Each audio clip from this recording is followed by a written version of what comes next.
The night and the sin. A cold winter and a war at its peak. The land of Vulcania and the ruthless army of the Morgreaves were locked in a brutal battle. News arrived that the Morgreave forces were advancing from the north, an enormous and savage army. The king of Vulcania ordered a special legion from the capital to stop the invaders. Among them was Count Edward, a young and ambitious knight, eager for glory, ready to make his name eternal in a decisive battle. But heroes are not always pure. The Vulcanian Legion had 1,000 soldiers, all elite warriors, each strong enough to fight multiple enemies. For 5 days and nights, they marched north, passing through poor and miserable villages. Some villagers had nothing more than 2 cows or a few sheep. But the Vulcanian soldiers had no mercy. They looted the villages, killed anyone in their way, and committed terrible crimes. Women cursed their fate, children cried, and men were slaughtered without pity. Edward was no exception. One night, during a raid, he saw a woman holding her small child. She begged for mercy, but Edward pulled her aside. The child screamed. Annoyed, Edward pushed him away. His head hit a rock, and he never moved again. The woman screamed, but Edward ignored her. That night, as the child's dead body lay on the ground, Edward slept beside the mother.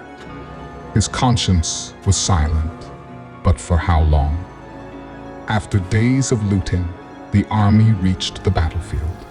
They camped under a big hill. Heavy rain fell, but no one could light a fire. They could not let the enemy know they were there. That night was the only night their hands were not covered in blood. At dawn, the attack began. The Vulcanian army climbed the hill and charged at the Morgreaves. But the enemy was ready. It was a trap. From both sides, Morgreave warriors appeared, turning the battle into a massacre. Edward realized the deception. He hid behind a bush, watching his comrades die. Warriors who seemed invincible just yesterday were torn apart. Blood flowed in the mud. He ran. Hunger weakened him. He reached a village, one they had destroyed before.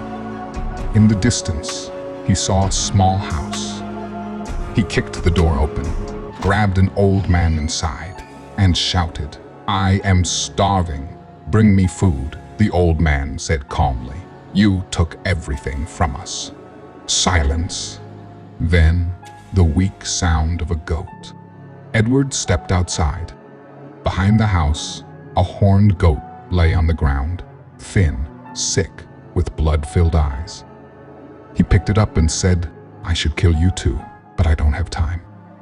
"Cook this for me," the old man warned him. "This animal is sick. If you eat it, you will fall ill." Edward smirked. "That's not your concern."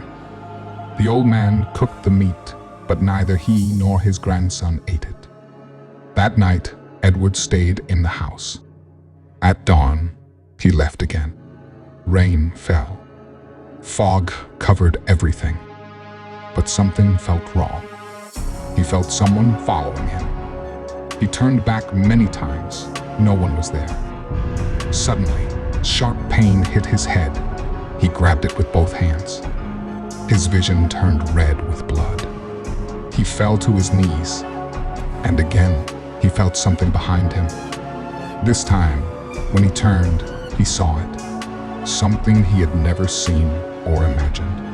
A giant knight with a cloth mask on his face and eyes red like blood. Eyes filled with only one thing, wrath. And then, in a wave of mist, he disappeared. Terrified, Edward ran, even dropping his sword to move faster. But the pain in his head stopped him. He screamed. His vision turned black, and he lost consciousness. When he woke up, it was not a nightmare. It was real. Around him were the dead bodies of the people he had killed. Women on the ground, lifeless children, old men who had taken their last breath. And among them, he stood, the Knight of Death. He raised his sword. Edward lifted his hands to protect himself.